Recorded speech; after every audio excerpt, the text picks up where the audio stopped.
gentlemen, and really it's great to be here, and what a great crowd it is. Let me begin by thanking the Christmas Family Coalition for putting today's event together and for including me in it. And I'm honored to be here and share this opportunity to break bread with you. Also, I'd like to acknowledge fellow elected officials in attendance on this beautiful Saturday morning, and it's good to see all of you here. Mr. Chairman, good to see you here too. All right. But last but not least, I salute our Boy Scouts, who I understood presented the colors and did a really good job. So let's give them a round of applause.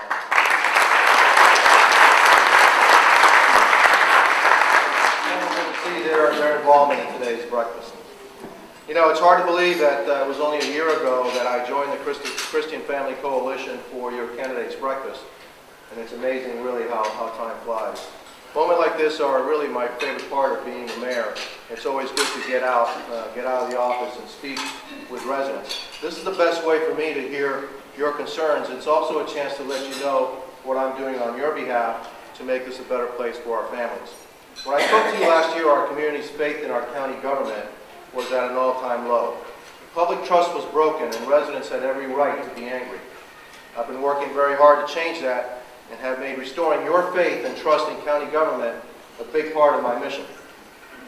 It all starts with keeping my word to you. And as a candidate for mayor, I made 3 specific pledges to residents.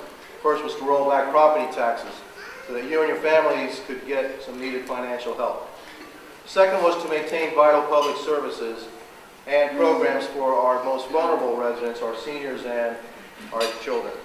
And the third was to shrink the size of county government. And we've worked diligently to meet those pledges over the past 10 months. And I'm proud to report that I've kept my word to you. And I know that's kind of rare for a politician to do, but actually I have. It's a new day at County Hall, and things are changing for the better. And here's how we met the pledges that I made to you as a candidate last year. First, we reduced your property taxes by over $200 million. And you can put it towards your rent, your mortgage payment, your college plans for your children, whatever you deem fit. I've also kept my pledge to maintain police and fire services at a high level. Keeping your family safe will always be a top priority for me, even as we tighten our belt at County Hall. The same goes for seniors and children. I've kept my pledge to maintain vital hot meals programs for the elderly and parks and recreation programs for our youngest residents. And you would probably agree that our greatest generation and our next generation deserve a helping hand. Lastly, I pledged to you that we would shrink the size of government, and we're doing that. My budget is over $1 billion leaner than last year's. That's billion with a B. We eliminated expensive, unnecessary perks for county executives, starting with my own. And there's more. I'm leading a reorganization that has taken us from 42 departments down to 25. And in the process, we've eliminated over 1,600 county positions. You've done more with less during a challenging economy, and we're doing the same. And my goal is to provide you with a county government that is more customer-friendly, a careful steward of your hard-earned dollars. We have a real chance to improve our community and the lives of the people who live here. And that's a mission that I aim to accomplish. My family is also a big part of what I do. They're my rock. They're my foundation. They give me the encouragement and support every step of the way, and I love them very, very much. My children and grandchildren provide me with plenty of inspiration. They're a reminder that we've got to lead this community better than we found it, so that they have a great place to raise their own families. My beautiful wife, Lourdes, is also a real source of strength to me, and I'm happy to say that we'll be celebrating our 37th wedding anniversary next month. I've been listening to the speakers previous to me, Gary Johnson, Mayor Jimenez, and everybody else talking about, and you know, it's very easy to tailor your speech to the crowd you're addressing. So I can come here and I can say, God bless you this, do that, man against work. I don't like this thing. Because this guy said I was 5'7", and it kind of blocks me out. So we got to work on that one too. But it's very easy, you'll move over there. Very easy to tailor your speech to that, and then go somewhere else and change your speech to that. And the reason I'm telling you this is because you have a lot of candidates here, and for the people running for the first time, those of us who have been had our turn in the barrel, we've gotten shot at and everything else. And I'm not talking about when I was a cop. I was much safer then. But when you've had, this job is about principles. It's about your morals. You are hoping, because when you go vote, you know what, I'm not even going to ask you how many of you vote, because then my next question of you is, how many of you don't vote? Because that would probably be even more embarrassing, but I understand why some of you wouldn't. I mean, what do you got to look forward to? Same thing? The same thing that we've had all the time? Well, that's why I declared my candidacy, so we don't have the same thing in Miami-Dade County. So it's a different thing. Because when you put your name on that ballot, and then you get your wife, Anna, this is the first speech she's heard me do this campaign, because we got a 10-year-old, an 8-year-old, 2 dogs, a cat, other things, and she's not able to get out much. So thank you for waking up, getting the girls to the neighbor's house, and thank you for coming to listen. I hope I made you proud. This is about principle. So when you go vote, or when you don't go vote, it's because you don't have faith in the person that is standing up here giving you a speech and telling you what you want to hear. That's why when I speak, it's very short. I don't have a BlackBerry, I don't have an iPad, I don't have a, what are these things called? Amen. Yeah, teleprompter. Except when I'm standing here as your next mayor, and then I need statistics, and then I'll have the teleprompter so I can not make a mistake on that.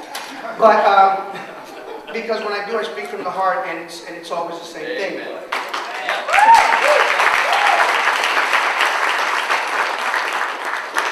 This is about principles and morals. When you go vote, you need to understand that the person there best represents what you think. Are we going to disagree? Absolutely. On how to get some things done. Not because I know more or you know more or we're better, but because we have different views of where we come from. So there may be a disagreement, but the basic core of your beliefs, if your heart's in the right place, your decisions will be understood. Okay, Mr. Jimenez was stating that he made a promise to lower taxes. A mayor cannot lower taxes. He can only recommend. We, the commission, lower taxes. Yes. His recommendation, and absolutely, the disagreement came in how we got to it. There's a lot of people that were hurt.